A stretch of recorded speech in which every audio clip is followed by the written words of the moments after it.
Welcome to 360 Tamil. இன்னைக்கு இந்த வீடியோல நம்ம எந்த படத்தோட எக்ஸ்பிளனேஷன் பத்தி பார்க்க போறோம்னா, பங்களாதேஷி மொழியில இந்த வருஷம் வெளியான சபா அப்படின்ற படத்தை பத்தி தான் பார்க்க போறோம். இது ஒரு வித்தியாசமான டிராமா படம்னு சொல்லலாம். கொஞ்சம் ஸ்லோவா தான் இந்த படத்தோட கதை போகும். ஆனா உங்க எல்லாருக்குமே இந்த படம் பிடிக்கும்னு நம்புறேன். இந்த படத்தோட எக்ஸ்பிளனேஷன் குள்ள போறதுக்கு முன்னாடி வீடியோக்கு ஒரு லைக் போடுங்க. இந்த எக்ஸ்பிளனேஷன் பிடிச்சிருந்ததுன்னா ஐப்னு ஒரு ஆப்ஷன் இருக்கும், அதையும் கிளிக் பண்ணி சப்போர்ட் பண்ணுங்க. அதே மாதிரி வேற ஒரு விஷயம் உங்ககிட்ட கேட்கணும்னு நினைச்சேன். இந்த சேனல்ல நம்ம இங்கிலீஷ் படம் போடலாமா அப்படி இல்லைன்னா கொரியன் படம் போடலாமான்றத சொல்லுங்க. நடுவுல கொரியன் படமோ இங்கிலீஷ் படமோ போடுறதுக்கு ட்ரை பண்றேன். கண்டிப்பா உங்கள நிறைய பேருக்கு த்ரில்லர் படம் தான் பிடிக்கும், சஸ்பென்ஸ் படம் தான் பிடிக்கும்ன்றது எனக்கு தெரியும். சஸ்பென்ஸ் போடலாமா, த்ரில்லர் போடலாமா, அப்படி இல்லைன்னா ஹாரர் ட்ரை பண்ணலாமா அப்படின்ற உங்களோட கருத்தை கண்டிப்பா சொல்லுங்க. இப்ப இந்த கதைக்கு நம்ம வந்துடலாம். இந்த படத்தோட ஸ்டார்டிங் சீனே சபான்னு ஒருத்தங்களை காட்டுறாங்க. இவங்களை சுத்தி தான் இந்த மொத்த கதையே நடக்கும். சபாவை பொறுத்த வரைக்கும் அம்மா மட்டும் தான் இருக்காங்க. அதுவும் அம்மா கொஞ்சம் உடம்பு முடியாம இருக்காங்க. அம்மாவால நடக்க முடியாது, கால்ல அடிபட்டிருக்கு. வீல் சேர் யூஸ் பண்ணி தான் அம்மா நடக்கவே முடியும். அதாவது அம்மாவால ப்ராப்பரா நடக்க முடியாது, கொஞ்சம் விட்டு விட்டு வேணா நடக்கலாம். இவங்க அம்மாக்கு மசாஜ் பண்ற வேலை எல்லாம் பண்ணிட்டு இருக்காங்க. தினமும் காலையில இந்த விஷயத்த பண்ணுவாங்க போல. அதே மாதிரி அம்மாக்கு இப்போ ஹார்ட் ப்ராப்ளம் இருக்கு. அதனால அம்மா சாதாரண ஃபுட் எல்லாம் சாப்பிட முடியாது. கொஞ்சம் உப்பு கம்மி, காரம் கம்மியான ஃபுட்டை மட்டும் தான் சாப்பிடணும். அதுக்கேற்ற மாதிரி ஃபுட் எல்லாம் இவங்க ரெடி பண்றாங்க. அம்மாவை சாப்பிடலாம் வச்சிட்டு இருக்காங்க. அம்மாவை பொறுத்த வரைக்கும் ஒரு இடத்துக்குள்ளேயே அடைஞ்சிருக்கிற மாதிரி இருக்கு. ஏன்னா பல வருஷமா அம்மா இப்படிதான் இருந்துட்டு இருக்காங்க. எங்கேயுமே போக முடியலன்ற மாதிரிலாம் அம்மா ரொம்ப வருத்தத்துல இருக்காங்க. சபாவை பொறுத்த வரைக்கும் வேலைக்கெல்லாம் போயிட்டு தான் இருந்திருப்பாங்க. ஆனா இப்ப வேலைக்கு கூட போகாம இருக்காங்க. ஏன்னா கூட இருந்து அம்மாவை பார்க்கணும்ன்ற நிலைமையா இருக்கும். அதனால தான் வேலையெல்லாம் விட்டுட்டு அம்மா கூடயே இருக்காங்க. பினான்சியலா ரொம்ப மோசமான கண்டிஷன்ல தான் இவங்க இப்போதைக்கு இருக்காங்க. ஒரு காலத்துல இவங்க நல்லா வசதியா தான் இருந்திருப்பாங்க. அப்பாலாம் போனதுக்கு அப்புறம் இவங்க கிட்ட காசு இல்லாம கஷ்டப்பட்டுட்டு இருக்காங்க போல. அப்பாக்கு என்னாச்சு, அம்மாக்கு எப்படி இப்படி ஆச்சுன்றதெல்லாம் போக போக உங்களுக்கே தெரிய வந்துடும். அம்மாவை பொறுத்த வரைக்கும் இப்ப நமாஸ் பண்ணலான்ற மாதிரி நமாஸ்லாம் பண்ணிட்டு இருக்காங்க. கடைசி 2-3 வருஷமா அம்மாவை பாத்துக்கிறதே இவங்களோட வேலையா இருக்குல்ல, அதை நினைச்சு லைட்டா இவங்களுக்கு கஷ்டமாவும் இருக்கதான் செய்யுது.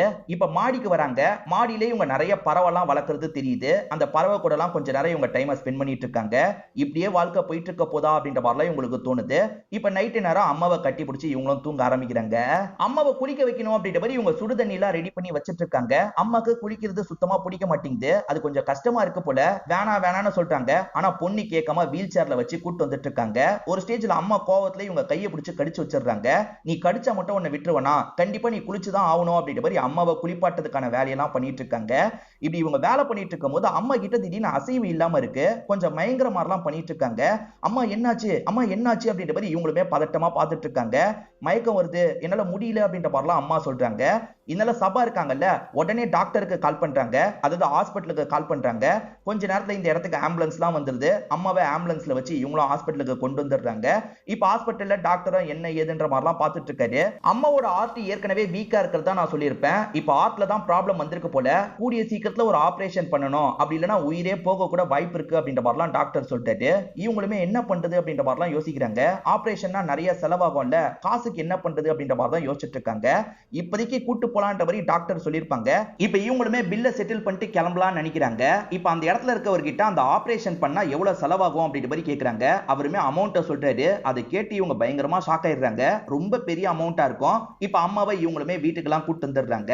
இப்ப காலையில சமயம் இவங்க இருக்காங்கல்ல, யாரையோ பாக்குறதுக்காக ஒரு இடத்துக்கு வந்துடுறாங்க. கார் ஷோரூம் மாதிரி ஒரு இடத்துக்கு தான் வந்திருக்காங்க. அங்க இருக்கிறது யாரு தெரியுமா, இவங்களோட சித்தப்பாவா தான் இருக்கும். இப்ப சித்தப்பாவும் என்ன விஷயம்ன்ற மாதிரிலாம் கேட்டுட்டு இருக்காரு. ஆக்சுவலா இவங்க அப்பாவோட இடம் ஒண்ணு இவங்க கிட்ட இருக்கு. சித்தப்பா ஏற்கனவே வேலைக்காக கேட்டிருப்பாரு போல. அந்த சமயம் இவங்க மறுத்திருப்பாங்க. இப்ப அந்த இடத்தை விக்கிறதுக்காக தான் வந்திருக்காங்க. சித்தப்பா இருக்காரு பாத்தீங்களா, அந்த இடத்தோட மதிப்புல இருந்து 4ல் 1 பங்கு தான் சொல்லியிருப்பாரு. இப்ப 4ல் 1 பங்கா இருந்தாலும் பரவாயில்ல, எனக்கு சீக்கிரமா நீங்க வாங்கி காசை தந்தா நல்லா இருக்கும், அம்மாவோட கண்டிஷன் மோசமா இருக்கு அப்படின்ற மாதிரிலாம் சொல்லிட்டு இருக்காங்க. சித்தப்பாவும் உன்னோட அம்மா சம்மதிப்பாளா, உன் அம்மா கிட்ட நீ சைன் வாங்கிட்டு வா, மீதியை பாத்துக்கலான்ற மாதிரிலாம் சொல்லிட்டாரு. இவங்களுமே அம்மா கிட்ட பேசி எப்படியாவது சைனை வாங்கிடணும் அப்படின்ற மாதிரிலாம் யோசிக்கிறாங்க. இப்ப நம்ம ஹீரோயினும் வேலை தேடி ஒவ்வொரு இடமா வந்துட்டு இருக்காங்க. ஒரு துணி கடையில வேலை கிடைக்குமான்னு கேக்குறாங்க. எக்ஸ்பீரியன்ஸ் இருக்கான்னு கேக்குறாரு. எனக்கு இதுக்கு முன்னாடி ஹோட்டல்ல வேலை செஞ்ச எக்ஸ்பீரியன்ஸ் இருக்கு, இந்த இடத்துல வேலை செஞ்ச எக்ஸ்பீரியன்ஸ் இல்ல, ஆனா நான் நல்லா பண்ணுவேன்ற மாதிரிலாம் சொல்லிட்டாங்க. இல்லம்மா, மேல ஒரு ஹோட்டல் இருக்கு, அங்கேயும் ஆளு தேவை, நீ வேணா அங்க ட்ரை பண்ணு, இங்க வேகன்சி எல்லாம் இல்லன்ற மாதிரி இவர் சொல்லிட்டாரு. சரி அந்த ஹோட்டல்ல போய் ட்ரை பண்ணி பார்க்கலான்ற மாதிரி இவங்க யோசிக்கிறாங்க. இவங்களுமே மாடி ஏறி வந்துடுறாங்க. அது ஹோட்டல் மட்டும் இல்ல, ஒரு பப் மாதிரியும் செயல்படுது அப்படின்றது இவங்களுக்கு தெரிய வருது. போலாமா வேணாமான்னு யோசிச்சுக்கிட்டே இவங்களும் உள்ள வந்துடுறாங்க. அசார் அப்படின்றவர் தான் அங்க மேனேஜர் மாதிரி உட்காந்துட்டு இருக்காரு.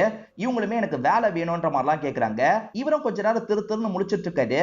ஏன்னா இந்த மாதிரி பொண்ணுங்க வேலை பார்க்கறதுக்கு ஏதுவான இடமா இருக்காது. அதனால இவர் இருக்கார்ல, நாங்க பசங்களை தான் தேடிட்டு இருக்கோம்னு சொல்லிட்டாரு. இல்ல பசங்க பண்ற எல்லா வேலையும் நானும் பண்ணுவேன், அதனால நீங்க இன்டர்வியூ மாதிரி வச்சு என்ன செலக்ட் பண்ணுங்கன்ற மாதிரிலாம் சொல்லிட்டு இருக்காங்க. சரி வா போலான்ற மாதிரி இவரும் ஒரு இடத்துல உட்கார வச்சு இவங்க கிட்ட பேச ஆரம்பிக்கிறாரு. என்ன படிச்சிருக்கன்ற மாதிரி கேக்குறாரு. இவங்களை பொறுத்த வரைக்கும் காலேஜே டிஸ்கண்டினியூ பண்ணிருப்பாங்க. அம்மாக்கு ப்ராப்ளம் வந்ததுல அதனால தான் டிஸ்கண்டினியூ பண்ணிருக்காங்க போல. அதுக்கப்புறம் கொஞ்ச நாள் இதுக்கு முன்னாடி ஹோட்டல்ல வேலை பார்த்திருக்கன்ற மாதிரிலாம் சொல்றாங்க. அதனால இவரும் கரெக்டா இருக்க வாய்ப்பு இருக்குன்ற மாதிரிலாம் யோசிச்சுட்டு இருக்காரு. இந்த மாதிரிலாம் இவர் பேசிட்டு இருக்கும்போது ஓனர் வந்துடுறாரு. வந்த ஓனர் என்ன விஷயம்னு கேட்கும்போது இவரும் இன்டர்வியூ மாதிரி கேள்வி கேட்டுட்டு இருக்கேன் அப்படின்ற மாதிரிலாம் சொல்றாரு. வந்த ஓனர் இருக்கார்ல, என் காரை வாஷ் பண்ணி வைக்க சொல்லுன்ற மாதிரி கீயை தந்துட்டு போயிடுறாரு. இப்ப அசார் என்ன பண்றாருன்னா வேற ஒரு பையனை இந்த இடத்துக்கு வர வச்சிடுறாரு. ஓனரோட காரை கிளீன் பண்ணிருன்னு சொல்றாரு. அந்த பையன் இருக்கான்ல, இந்த வேலைக்காக நான் வரலன்ற மாதிரி சொல்றான். பண்ணி தான் ஆகணும் அப்படின்ற மாதிரி இவருமே கீயெல்லாம் தந்து அனுப்பி வைக்கிறாரு. இது எல்லாத்தையும் இவங்களும் கவனிச்சிட்டு இருக்காங்க. இந்த மாதிரியும் சின்ன சின்ன வேலை பண்ண வேண்டி வரும், நீ கௌரவம் எல்லாம் பார்க்க கூடாது அப்படின்ற மாதிரி சொல்லிட்டு இவங்களும் சரின்ற மாதிரிலாம் ஏத்துக்கிறாங்க. அப்ப கூட இப்ப உடனே வேலையை பத்தி சொல்ல முடியாது, நீ ஒரு வாரம் கழிச்சு வான்ற மாதிரிலாம் இங்க இருந்து அனுப்பி வச்சிடுறாரு. என்ன அப்ப கூட வேலை கிடைக்கல அப்படின்ற மாதிரி சபா ஃபீல் பண்ணிட்டு இருக்காங்க. என்ன ஆனாலும் சரி ஓனரை பார்த்துட்டு தான் போகணுன்ற மாதிரிலாம் வெயிட் பண்ணிட்டு இருக்காங்க. அப்ப பக்கத்துல இருக்க கடையில கப்பிள்ஸ் சாப்பிட்டுட்டு இருக்காங்க. கொஞ்சம் சாப்பிட்டுட்டு இருக்காங்க. அதை பாக்குற இவங்களுக்கு கஷ்டமா இருக்கு. 24 வயசு ஆயிடுச்சு, இன்னும் நம்ம வாழ்க்கையில இந்த மாதிரி ஒரு விஷயம் நடக்கலையே அப்படின்ற மாதிரி தான் ஃபீல் பண்ணிட்டு இருக்காங்க. இப்ப ஓனர் காரை எடுக்கிறதுக்காக வரது இவங்களுக்கு தெரியுது. இவங்களுமே வேகமா ஓனர் கிட்ட பேசுறதுக்காக வந்துடுறாங்க. ஓனரும் என்ன ஏதுன்ற மாதிரிலாம் கேட்டுட்டு இருக்காரு. எனக்கு அவசரமா இந்த வேலை வேணும், என்னோட அம்மா கண்டிஷன் இப்படி இருக்கு, தயவு செஞ்சு எனக்கு வேலை போட்டு தாங்க அப்படின்ற மாதிரிலாம் கேக்குறாங்க. அம்மா அந்த கண்டிஷன்ல இருக்காங்க, நீ எப்படி ஒழுங்கா வேலைக்கு வருவேன்னு கேக்குறாரு. அதெல்லாம் கரெக்டா வந்துருவேன்ற மாதிரி இவங்க சொல்லிட்டு இருக்காங்க. சரி என்ன ஏதுன்னு பார்த்து பண்ணு அப்படின்ற மாதிரி ஓனரும் அசார் கிட்ட சொல்லிட்டு கிளம்புறாரு. அசார் இருக்கார்ல, நான் சொல்றேன் இப்போதைக்கு கிளம்பு அப்படின்ற மாதிரி இங்க இருந்து அனுப்பி வச்சிடுறாரு. இவங்க ரொம்ப லேட்டா வீட்டுக்கு வராங்கல்ல, அதனால அம்மாவும் இவங்க மேல கோவப்பட்டு இருக்காங்க. அம்மா பாத்ரூம் எல்லாம் அடக்கி வச்சிருப்பாங்க. அந்த கோவத்தெல்லாம் பொண்ணு கிட்ட காமிச்சிட்டு இருக்காங்க. நீ இவ்வளவு லேட்டா வரத பார்த்தா உனக்கு ஏதோ பாய் ஃப்ரெண்ட் இருக்கான் போல, பாய் ஃப்ரெண்ட் கூட சுத்திட்டு வர போல அப்படின்ற மாதிரிலாம் அம்மா கோவப்படுறாங்க. இப்ப அம்மா இவங்க பேக்கை ஓபன் பண்ணி பார்க்கலாம்னு நினைக்கிறாங்க. எதுக்குமா ஓபன் பண்றீங்கன்னு அவங்க புடுங்குறாங்க. பேக்ல என்னடி மறைச்சு வச்சிருக்க, எதுக்காக என்கிட்ட காட்ட மாட்டேற அப்படின்ற மாதிரி அம்மா தப்பா பேசுறாங்க. அதாவது லவ்வர் வச்சுக்கிட்டு என்கிட்ட மறைக்கிறியான்ற மாதிரி பேசுறாங்க. லவ்வரும் கிடையாது ஒன்னும் கிடையாது, உன்னை பாத்துக்கிறதுலயே என்னோட முழு நேரம் போயிடுது, அப்புறம் எப்படி லவ் கிவ் எல்லாம் என்னோட வாழ்க்கையில இருக்கும், அதெல்லாம் ஒன்னும் கிடையாது அப்படின்ற மாதிரி இவங்க கோவத்துல அம்மாவை திட்டுற மாதிரிலாம் பேசுறாங்க. திட்டிடி திட்டு, சீக்கிரமா நான் போய் சேர்ந்துட்டா சந்தோஷப்படுவல்ல, சந்தோஷமா இருன்ற மாதிரிலாம் அம்மாவும் ஃபீலிங்கா பேச ஆரம்பிக்கிறாங்க. இதை கேட்கிற இவங்களுக்கு ரொம்ப கஷ்டமாயிருது. ஏமா என்ன இந்த மாதிரி பேச வச்சிட்டு இருக்க, இந்த மாதிரிலாம் பண்ணாதமா அப்படின்ற மாதிரி இவங்களுமே அம்மாவை சமாதானப்படுத்திட்டு இருக்காங்க. ஒரு ஸ்டேஜ்ல அம்மா பொண்ணு ரெண்டு பேருமே சமாதானம் ஆயிடுறாங்க. இப்ப அம்மாக்காக அவங்க ஃபுட்டை ரெடி பண்றாங்க. ஈரனுக்காக தனியா ஒரு ஃபுட்டை ரெடி பண்ணுவாங்க, அம்மாக்காக ஒரு ஃபுட்டை ரெடி பண்ணுவாங்க. அந்த ஃபுட் அம்மாக்கு சுத்தமா பிடிக்கவே மாட்டேங்குது. இதெல்லாம் இந்த பூனை தான் சாப்பிடும், என்னால சாப்பிட முடியாதுன்னு சொல்லிட்டாங்க. இல்ல நீ இப்படிதான் சாப்பிடணும், டாக்டர் இப்படிதான் நீ சாப்பிடணும்னு சொல்லியிருக்காங்க அப்படின்ற மாதிரி இவங்களும் சொல்லிட்டு இருக்காங்க. இப்ப காலையில சபாவும் வெளியே கிளம்பலாம்னு நினைக்கிறாங்க. அப்ப அம்மா இருக்காங்கல்ல, என் வீல் சேரை இந்த இடத்துல கொண்டு வந்து வையே, நான் கொஞ்சம் போனேன்னா போவேன்ல அப்படின்ற மாதிரிலாம் சொல்லிட்டாங்க. இதனால லைட்டா சபாக்கு டவுட் வருது. நம்ம வெளியே போனதுக்கு அப்புறம் அம்மா ஏதோ பண்றாங்க போல, என்ன பண்றாங்கன்னு தெரிஞ்சுக்கணும் அப்படின்ற மாதிரிலாம் யோசிக்க ஆரம்பிக்கிறாங்க. போற மாதிரி பாப்லா பண்ணிட்டு மாடியில இருக்க ஒரு இடத்துல இவங்க ஒளிஞ்சுக்கிறாங்க. அப்படி ஒளிஞ்சிட்டு இருக்கும் போது யாரோ கதவை திறக்கிற மாதிரி சவுண்ட் கேக்குது. யாருன்னு பார்த்தா பக்கத்து வீட்டு பொண்ணு ஒருத்தி தான் கதவை திறந்து உள்ள போயிட்டு இருக்கா. இவ எதுக்கு உள்ள போறான்ற மாதிரி இவங்களும் வேகமா வீட்டுக்குள்ள வராங்க. அந்த பொண்ணு இருக்கால, பிரியாணி பொட்டலம் தான் வாங்கிட்டு வந்திருக்கா. அம்மா சொல்லி வச்சிருப்பாங்க போல, அம்மாக்காக தான் வாங்கிட்டு வந்திருக்கா. இது தெரிஞ்ச இவங்களுமே டென்ஷன் ஆயிடுறாங்க. ஓஹோ, நீ தான் இந்த மாதிரி தந்தி என்னோட அம்மாவை கெடுத்துட்டு இருக்கியா, என் அம்மாவோட கண்டிஷன் எவ்வளவு மோசமா இருக்கு தெரியுமா, இதை சாப்பிட்டாங்கன்னா சீக்கிரமா போய் சேர்ந்துருவாங்க, நீயா பாப்ப அப்படின்ற மாதிரிலாம் கோவப்படுறாங்க. இல்லடி அம்மாக்கு இதெல்லாம் தேவைன்னு அந்த பொண்ணு சொல்றா. ஆனா இவங்க கேட்காம சண்டை போடுறாங்க. அப்பதான் அசார் இந்த இடத்துக்கு வராரு. நீங்க எப்படி இந்த இடத்துக்கு வந்தீங்கன்ற மாதிரி இவங்க கேக்குறாங்க. நீ அட்ரஸ் அன்னைக்கு கொடுத்தல, அதை வச்சுதான் இந்த இடத்துக்கு வந்தேன், நீ நாளையில இருந்து வேலைக்கு வந்து ஜாயின் பண்ணிக்கோ அப்படின்ற மாதிரிலாம் சொல்லிட்டாரு. இவங்களுமே இவருக்கு நன்றி எல்லாம் சொல்லி அனுப்பி வச்சிருந்தாங்க. சின்ன சின்ன விஷயத்தை இவங்க ரெடி பண்ணி தான் கஸ்டமர் கிட்ட சர்வ் பண்ற மாதிரி இருக்கும்ல, அதெல்லாம் எப்படி பண்ணணும்ன்றத அசார் சொல்லி தந்துட்டு இருக்காரு. இவங்களுமே சீக்கிரமா வேலையெல்லாம் கத்துக்கிறாங்க. கொஞ்சம் கேப் கிடைக்கும் பாத்தீங்களா, அந்த மாதிரி கேப்ல அம்மா அம்மாக்கு கால் பண்ணி பேசுறாங்க.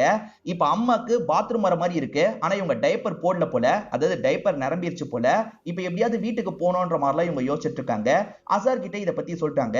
கொஞ்ச நேரம் மட்டும் போயிட்டு வந்துடுறேன்னு சொல்லிட்டாங்க. அப்பெல்லாம் போக கூடாது, ஓனர் வந்தா பிரச்சனை, ஓனர் வர டைம் வேற அப்படின்ற மாதிரிலாம் சொல்லிட்டாரு. இவங்களுமே ப்ளீஸ் ப்ளீஸ் அப்படின்ற மாதிரி கேட்டுட்டு இருக்காங்க. அப்பன்னு பார்த்து வேற ஒரு பையன் வரான், அசார் கிட்ட பேச ஆரம்பிக்கிறான். ரெண்டு பேருமே ரகசியமா ஏதோ பேசிட்டு இருக்காங்க. அதனால அசார் இருக்கார்ல, வேணா போயிட்டு சீக்கிரமா வந்துரு, ஓனர் வந்துட்டா உனக்கு தான் பிரச்சனைன்ற மாதிரி சொல்லிட்டாரு. சரி ஓகே நான் சீக்கிரமா வந்துடுறேன்ற மாதிரி இவங்களும் வேக வேகமா இங்க இருந்து கிளம்புறாங்க. இப்ப ஓடியே இவங்களோட வீடு இருக்கிற இடத்துக்கு வந்துடுறாங்க. அம்மாக்கு செய்ய வேண்டிய விஷயத்தெல்லாம் செஞ்சுட்டு இருக்காங்க. அம்மாக்கு டேப்லெட்டும் தரணும் போல, அதை தரலான்னு பார்த்தா டேப்லெட் காலி ஆயிருக்கு. ஐயோ டேப்லெட் வேற வாங்கணும்ன்ற மாதிரி இவங்களும் கடைக்கு வந்துடுறாங்க. அங்க இருக்க பெரியவர் ரொம்ப லேட் பண்ணிட்டு இருக்காரு, எனக்கு டைம் ஆகுது சீக்கிரமா எடுத்து தாங்க அப்படின்ற மாதிரி இவங்களுமே வேக வேகமா டேப்லெட்லாம் வாங்கி அம்மாக்கு தந்துடுறாங்க. அதுக்கப்புறம் இவங்க கிளப்புக்கு ஓடி வந்துட்டு இருக்காங்க. பிரச்சனை என்னன்னா இவங்க வரும்போது ஓனர் இருக்காரு, எங்க போயிட்டு வரன்ற மாதிரிலாம் கொஸ்டின் பண்ண ஆரம்பிக்கிறாரு. இவங்களுமே அம்மாக்கு இந்த மாதிரி பிரச்சனை, அதனால தான் போயிட்டு வந்தேன், தினமும் ஒரு 45 நிமிஷம் மட்டும் போறதுக்கு நீங்க பர்மிஷன் தந்தா நல்லா இருக்கும்ன்ற மாதிரி கேக்குறாங்க. இந்த மாதிரி பிரச்சனை வரும்னு எனக்கு முன்கூட்டியே தெரியும், நீ வேலைக்கே வர தேவையில்லைன்ற மாதிரி ஓனர் சொல்றாரு. அப்படி மட்டும் சொல்லாதீங்க, நான் 45 நிமிஷம் டைம் எடுத்துக்கிறேன்ல, அதுக்கு பதிலா ஓவர் டைம் கூட நான் பாக்குறேன்ற மாதிரி சொல்லிட்டாங்க. 3 மணி நேரம் நைட்டு நேரம் வேலை பார்க்கணும் ஓகேவான்ற மாதிரி கேக்குறாரு. 45 நிமிஷத்துக்கு 3 மணி நேரமான்னு யோசிக்கிறாங்க. பரவாயில்ல நான் பண்றேன் அப்படின்ற மாதிரிலாம் இந்த இடத்துல ஏத்துக்கிறாங்க. இப்போ ஓரளவுக்கு காசெல்லாம் இவங்க கிட்ட கிடைக்குது. இவங்க சித்தப்பா கிட்ட டாக்குமெண்ட் எல்லாம் ரெடி பண்ணி தாங்க, நான் சைன் வாங்கி தரேன்ற மாதிரி சொல்லியிருப்பாங்க. இப்போ அதை பாக்குறதுக்காக தான் வந்திருக்காங்க. ஏற்கனவே சித்தப்பா இருக்காரு பாத்தீங்களா, 5 மில்லியன் தாக்கா தரேன்னு சொல்லியிருப்பாரு. ஆனா இப்போ 1 மில்லியன் தாக்கா தரேன்ற மாதிரி எழுதி வச்சிருக்காரு. 5 மில்லியன் ஏற்கனவே பேசுனீங்கல்ல, இப்போ என்ன 1 மில்லியன் தந்திருக்கீங்க அப்படின்ற மாதிரி இவங்க கேக்குறாங்க. இப்ப ரேட்டு கம்மியா தான் போகுது அப்படின்ற மாதிரி இவர் சொல்றாரு. இவங்களுக்கும் என்ன பேசுறதுன்னு தெரியல. 1 மில்லியனை விட கம்மியா தான் ஆபரேஷனுக்கு செலவாகும், அதனால இவங்களுமே ஓகேன்ற மாதிரி வீட்டுக்கு கொண்டு வந்துடுறாங்க. ஆனா அம்மா இருக்காங்கல்ல, அவன் 5 மில்லியனை தரேன்னு சொல்லும் போதே நான் ஏத்துக்கல, இப்போ 1 மில்லியன் தாக்கா தான் தரேன்னு சொல்லியிருக்கான், நீயே எடுத்துட்டு வந்திருக்க, கண்டிப்பா என்னால சைன் போட முடியாதுன்ற மாதிரி சொல்லிட்டாங்க. உன்னோட நிலைமை ரொம்ப மோசமா இருக்குமா, இப்ப ஆபரேஷன் பண்ணியே ஆகணும், அதுக்காக இந்த விஷயத்த நம்ம பண்ணி தான் ஆகணும்ன்ற மாதிரி பொண்ணு சொல்லிட்டாங்க. உன்னோட அப்பா நமக்குன்னு விட்டுட்டு போனதே இது மட்டும் தான், இதையும் விற்க சொல்றியா, என்னால முடியாதுன்ற மாதிரிலாம் அம்மா சொல்றாங்க. இப்ப இவங்க இருக்காங்கல்ல, அசாருக்கு கால் பண்ணலான்னு பார்த்தா அவர் போனையே எடுக்க மாட்டாரு. அவர் வீடு எங்கன்றதை தேடி கண்டுபிடிச்சு இவங்களே வந்துடுறாங்க.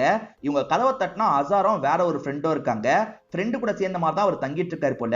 இப்ப ஃப்ரெண்டை வெளியே போக சொல்லி அனுப்பிடுறாரு. இவங்க கூட டைமை ஸ்பெண்ட் பண்ணணும்னு நினைக்கிறாரு. இருங்க சாப்பாடு ரெடி பண்றேன், சாப்பிட்டே போங்கன்ற மாதிரிலாம் சொல்லிட்டாரு. இப்ப வேக வேகமா இந்த இடத்துல ரெண்டு பேருமே சேர்ந்து சாப்பாடுலாம் ரெடி பண்றாங்க. சாப்பிட்டும் முடிச்சிடுறாங்க. இப்ப நான் கிளம்புறேன்ற மாதிரி அவங்க போக பாக்குறாங்க. ஒன்னு ட்ரை பண்ணலாமா அப்படின்ற மாதிரி இவர் இருக்காரு பாத்தீங்களா, சரக்கெல்லாம் எடுக்கிறாரு. அந்த சரக்கு எல்லாமே இவரோட பப்ல இருக்க சரக்கா இருக்கும். இன்னும் சரக்கெல்லாம் இங்க இருக்குன்ற மாதிரி இவங்க கேக்குறாங்க. இதை மட்டும் வெளியே சொல்லிடாதீங்க, ஆக்சுவலா நான் அங்க இருக்க சரக்கெல்லாம் திருட்டுத்தனமா விற்பேன், கொஞ்சம் வீட்டுக்கும் கொண்டு வந்துருவேன், நம்ம ரெண்டு பேருமே ட்ரிங்க் பண்ணலாம் அப்படின்ற மாதிரி இவங்க கூட சேர்ந்த மாதிரி ட்ரிங்க்லாம் பண்ணிட்டு இருக்காரு. இந்த வீட்டுக்கு ஒரு பொண்ணு வந்திருக்கிறது ஹவுஸ் ஓனர்ஸ்க்கு தெரிய வந்துருது. பொண்ணெல்லாம் வரக்கூடாதுன்னு ஏற்கனவே சொல்லியிருக்கோம்ல, உடனே கூட்டு போ அப்படின்ற மாதிரி சொல்லிட்டாங்க. வாங்க நம்ம வெளியே போலாம் அப்படின்ற மாதிரி சொல்லிட்டாரு. இப்ப ரெண்டு பேருமே பைக்ல ஒரு பிரிட்ஜ் கிட்ட வந்துடுறாங்க. அந்த இடத்துல நின்ன மாதிரி இவங்க சரக்கெல்லாம் அடிச்சிட்டு இருக்காங்க. இப்ப சபா இவங்கள பத்தி சில விஷயங்களை சொல்லிட்டு இருக்காங்க. இந்த அசார் வீட்டுக்கு வரும்போது சபாவோட அம்மா கண்டிஷனை பத்தி பார்த்தார்ல, அதை பத்தி எல்லாம் கேட்கறாரு. இவங்க டீடைலா எக்ஸ்பிளைன் பண்ணிட்டு இருக்காங்க. அதே மாதிரி தான் என்னோட ஒய்ஃபும் பாதிக்கப்பட்டிருந்தா அப்படின்ற மாதிரி இவர் சொல்லிட்டாரு. அதாவது இவருக்கு ஒய்ஃப் இருந்து அந்த ஒய்ஃப் இறந்து போயிட்டாங்க போல. அந்த கண்டிஷன்ல இருக்கும் போது கூட அவ வெளியெல்லாம் சுத்தி பார்க்கணும்னு ஆசைப்பட்டா, ஆனா ஹெல்த் கெட்டு போயிட்டோன்றதுக்காக நான் தான் வீட்டுக்குள்ளேயே வச்சிட்டு இருந்தேன். அவ இறந்து போகும்போது கூட ரொம்ப ஃபீலிங்கா பேசிட்டு தான் இறந்து போனா. நான் பண்ண தப்ப உங்க அம்மா விஷயத்துல நீங்க பண்ணிடாதீங்க அப்படின்ற மாதிரிலாம் சொல்லிட்டாரு. இந்த மாதிரி இவங்க பேசிட்டு இருக்கும்போது அந்த வழியா போலீஸுங்க வந்துட்டு இருக்காங்க. இவங்களுமே பயத்துல சரக்கெல்லாம் ஒளிச்சு வச்சிடுறாங்க. இருந்தாலுமே வந்த போலீஸுங்க இருக்காங்கல்ல, இந்த நேரத்துல என்ன பேசிட்டு இருக்கீங்க அப்படின்ற மாதிரி பக்கத்துல வந்து செக் பண்றாங்க. அது மூலியமா இவங்க குடிச்சிருக்கிறது தெரியுது. இப்ப இவங்களுமே போலீஸ் ஸ்டேஷனுக்கு கூட்டு போலாம் அப்படின்ற மாதிரிலாம் யோசிச்சுட்டு இருக்காங்க. அதுக்குள்ள அசார் இருக்கார்ல, இந்த காசை வச்சுக்கோங்கன்ற மாதிரி லஞ்சம் மாதிரி கையில காசை தந்துடுறாரு. இப்ப இவங்களை வீட்டுல டிராப் பண்ணலாம் அப்படின்ற மாதிரி கூட்டிட்டு வந்து டிராப் பண்ணிட்டு கிளம்ப பாக்குறாரு. அப்ப இவங்களுக்கு ஏதோ ஒன்று ஸ்ட்ரைக் ஆகுது. அசார் எனக்கு ஒரு ஹெல்ப் பண்ண முடியுமான்ற மாதிரி கேக்குறாங்க. என்ன ஹெல்ப் பண்ற மாதிரி இவர் கேக்குறாரு. அம்மாவை வெளியெல்லாம் கூட்டு போங்கன்னு சொன்னார்ல, அதுக்காக ஒரு காரை தான் ஏற்பாடு பண்ண சொல்லியிருப்பாங்க. அவருமே காரெல்லாம் ஏற்பாடு பண்ணி இந்த இடத்துக்கு வந்துடுறாரு. இவரும் கூட வர மாதிரி பிளான் இருக்கும். இப்ப அம்மாவை இவங்க ரெண்டு பேருமே சேர்ந்த மாதிரி கார்ல எல்லாம் ஏத்திடுறாங்க. அம்மா வீட்டுக்குள்ளேயே அடைஞ்சு கிடந்து ரொம்ப கஷ்டப்படுறாங்கல்ல, இன்னைக்கு ஒரு நாள் மட்டும் ஜாலியா நிறைய இடத்த சுத்தி காட்டலான்றதுக்காக தான் கூப்பிட்டு கிளம்புறாங்க. பார்க் மாதிரியான ஒரு இடத்துக்கு தான் அம்மாவை கூட்டு வந்திருக்காங்க. இவங்க சின்ன பொண்ணா இருக்கும்போது இந்த பார்க்குக்கெல்லாம் வந்திருப்பாங்க போல. அந்த மெமரிஸை பத்திலாம் அம்மா இந்த இடத்துல ஷேர் பண்ணிட்டு இருக்காங்க. இப்பதான் அம்மா முகத்துல சிரிப்பியே பார்க்க முடியுது. இப்ப இவங்களுமே அம்மா கீழே இருக்கட்டும், நம்ம மேல போலான்ற மாதிரி மேல இருக்க ஒரு பகுதிக்கு வந்துடுறாங்க. இவங்க ரெண்டு பேருக்குள்ள பேசிக்கலாம் ஆரம்பிக்கிறாங்க. அப்ப அவர் இருக்காருல, அப்பாக்கு என்னாச்சு, அம்மாக்கு எப்படி இப்படி ஆச்சு, நீங்க விருப்பப்பட்டா சொல்லுங்கன்ற மாதிரிலாம் கேக்குறாரு. இப்ப இவங்களுமே சில விஷயங்களை சொல்ல ஆரம்பிக்கிறாங்க. அது என்னன்னு பாத்தீங்கன்னா, இவங்க சின்ன பொண்ணா இருக்கும்போது அம்மா ஸ்கூல்ல இருந்து பிக்கப் பண்ணிட்டு வந்திருப்பாங்க. ஒரு பஸ் இவங்க வந்துட்டு இருந்த ரிச்சாவை இடிச்சிருக்கும். அதுல அம்மாவோட காலு டேமேஜ் ஆயிருக்கும். அப்பத்துல இருந்து அப்பா தான் அம்மாக்கு வேண்டிய எல்லா விஷயத்தையும் பார்த்துட்டு இருந்திருப்பாரு. ஆனா அவர் ஒரு ஸ்டேஜ்ல கிவ் அப் பண்ணிருப்பாரு. இதுக்கப்புறம் இங்க இருக்க முடியாது, நம்ம கிளம்பிடலாம் அப்படின்ற மாதிரி இவங்க ரெண்டு பேரையும் அம்போன்னு விட்டுட்டு கிளம்பி இருப்பாரு. ஹஸ்பண்டே விட்டுட்டு போயிட்டாரு, இதுக்கப்புறம் இந்த உலகத்துல யாரையும் நம்ப கூடாதுன்ற மாதிரி அம்மா ஒரு மைண்ட் செட்டுக்கு வந்துருவாங்க. போற ஹஸ்பண்ட் இருக்காரு பாத்தீங்களா, நிறைய ப்ராப்பர்ட்டி எல்லாம் கொண்டு போயிடுவாரு. ஹஸ்பண்ட் மூலியமா தான் இவங்க வசதியான வாழ்க்கை வாழ்ந்திருப்பாங்க. அது எல்லாமே போயிருக்கும். இதை தாண்டி ஒரு இடம் மட்டும் மாட்டிருக்கும். அந்த இடத்துலயும் சித்தப்பா ஏமாத்துறதுக்கான வேலையெல்லாம் பார்த்துட்டு இருக்காரு. இதை பத்திலாம் இவங்க ஷேர் பண்ணும்போது தான் நமக்கு தெரிய வருது. இப்ப சேர்ந்த மாதிரி மத்தியான சாப்பாடை இவங்க சாப்பிடுறாங்க. இங்க கேம் விளையாடுற மாதிரி ஒரு இடம் இருக்கும். ரெண்டு பேருமே சேர்ந்து கேம் விளையாடுறாங்க. சிரிச்சுக்கிட்டே இவங்க விளையாடுறாங்கல்ல, இது அம்மா கொஞ்சம் வித்தியாசமா பாக்குறாங்க. அதாவது பொண்ணுக்கு இவனை பிடிச்சிருக்கு போலன்ற மாதிரிலாம் யோசிக்கிறாங்க. ஒரு வழியா அவருமே வீட்டுல கொண்டு வந்து டிராப் பண்ணிட்டாரு. இப்ப கிளம்புறேன்னு சொல்லிட்டு கிளம்ப பாக்குறாருல, அப்ப ஹீரோயின் என்ன சொல்றாங்கன்னா, அடுத்த வாரம் வீக்கெண்டு வாங்க, நான் சமைச்சு போடுறேன்ற மாதிரிலாம் சொல்றாங்க. சரி ஓகேன்ற மாதிரி இவரும் கிளம்புறாரு. அந்த நாள் வந்துருது போல இவங்களுமே மார்க்கெட்டுக்கு வந்து மட்டன்லாம் வாங்கிட்டு இருக்காங்க. இப்ப மட்டனை செய்யறதுக்காக அம்மா கிட்ட ஹெல்ப் கேக்குறாங்க. அசாருக்காக பொண்ணு இந்த விஷயத்தெல்லாம் செஞ்சுட்டு இருக்காங்கல்ல, இதெல்லாம் அம்மாக்கு சுத்தமா பிடிக்கல. ஆனா அம்மா அதை வெளியே காட்ட மாட்டாங்க. இப்ப அம்மா இருக்காங்கல்ல, அங்க இருந்து ஆல்பத்தை எடுத்து தான்ற மாதிரிலாம் கேக்குறாங்க. இப்ப இவங்களுமே எட்டி அங்க இருக்க ஆல்பத்தை எல்லாம் எடுத்து அம்மா கிட்ட தந்துடுறாங்க. ஆல்பத்துல இவங்க சின்ன வயசுல சேர்ந்து எடுத்தாங்கல்ல, அந்த போட்டோவெல்லாம் பார்த்துட்டு இருக்காங்க. இந்த மனுஷனை நான் அவ்வளவு நம்பினேன், ஆனா இந்த மனுஷன் என்னை விட்டுட்டு போயிட்டாருன்ற மாதிரிலாம் இவங்க பேசிட்டு இருக்காங்க. நீ ஒருத்தர் கூட பழகிட்டு இருக்கல, அவரை பொறுத்த வரைக்கும் ரொம்ப வயசான நபர் மாதிரி இருக்காது, ஏறக்குறைய என் வயசு இருக்கும் போல அப்படின்ற மாதிரிலாம் அம்மா சொல்றாங்க. எது உன் வயசா, சும்மா ஏதாவது சொல்லாதமா அப்படின்ற மாதிரி ஈரனும் அம்மாவை கிண்டல் பண்ணிட்டு இருக்காங்க.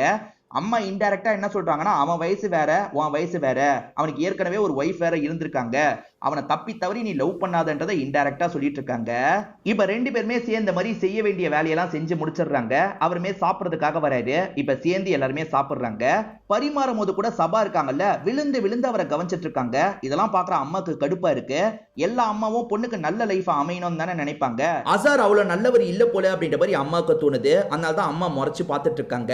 இப்ப சாப்பிட்டு முடிச்சதுக்கு அப்புறம் டிவி எல்லாம் பார்த்துட்டு இருக்காங்க. அதுல ஒரு பொலிட்டீஷியன் ஊழல் பண்ணிருக்காருன்ற மாதிரி நியூஸ் வந்துட்டு இருக்கு. அதை பாக்குற இவர் இருக்கார்ல, இந்த மாதிரி ஆளுங்க ஊழல் பண்றதுனால தான் நம்ம எல்லாருமே கஷ்டப்பட்டு இருக்கோன்ற மாதிரி சொல்லிட்டாரு. அதுக்கு அம்மா இவர் மேல கோவப்பட்டு இருக்காங்க. எல்லாரும் தான் ஊழல் பண்ணிட்டு இருக்காங்க, இந்த பொலிட்டீஷியன் மட்டுமா பண்றாரு, நீ அந்த பொசிஷன்ல இருந்தா பண்ண மாட்டியான்னு கேக்குறாங்க. இல்லமா நான் பண்ண மாட்டேன்ற மாதிரி இவர் சொல்லிட்டாரு. சும்மா சொல்லாத அப்படின்ற மாதிரி அம்மா கோவப்படுறாங்க.